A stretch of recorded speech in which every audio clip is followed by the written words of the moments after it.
Sa mga kababayan natin na apektado ng pagputok ng kanlaon, nandito po ang inyong pamahalaan na handang tumulong sa inyo. Kung gaano man katindi ang bangis ng bulkang ito, ganun din ang kalinga na aming ipapaabot. Nakatutok ang pamahalaan sa pag-agapay sa epekto ng pagsabog ng bulkang Kanlaon. Masusing nakikipag-ugnayan ang mga ahensya at LGU upang tiyakin ang kaligtasan ng lahat. Mahigit 45,000 residente ang linikas na mula sa 6-kilometer radius danger zone, habang target naman na ilikas ang kabuang 84,000 na katao. Tinitiyak ng DSWD na sapat ang mga family food pack, non-food item, malinis na tubig, hygiene kits para sa mga evacuation center. Inatasan ko na ang Department of Budget and Management na magpalabas ng pondo para sa mga nasalanta.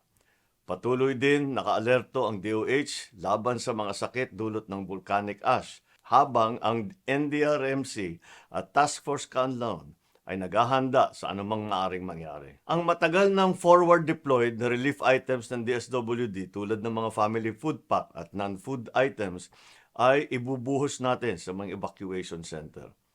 Kasama dito ang malinis na tubig, sleeping at hygiene kit. Inilagay ko na rin sa high alert ang lahat ng unit ng AFP, PNP at Bureau of Fire Protection sa buong isla ng Negros. Susuong sila sa anumang paghamon ng darating. Nakahanda rin po ang DOH na magbigay ng serbisyo. Mula Maynila, kasado na ang pag-airlift ng dagdag na gamot kung kinakailangan. Sa ganitong kalamidad, posibleng madapuan ng sakit ng dulot ng abo ng bulkan.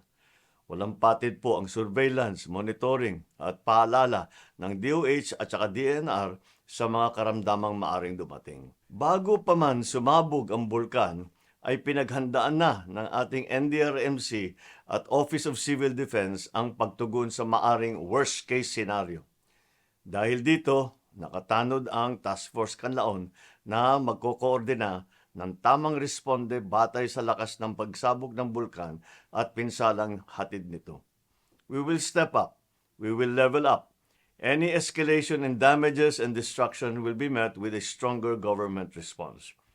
Malaki ang papel ng komunikasyon sa mga araw na ito. Truth will save lives. Fake news will kill. Effective disaster response is anchored on reliable information. That's why PhilVox will continue to issue around-the-clock advisories in language that is clearly understood to all our kababayans. Nakikiusap ako sa lahat, lalo na sa ayaw lumikas na sumunod sa babala ng ating mga otoridad. Mas mahalaga po ang buhay kaysa ari-arian. Maraming salamat po.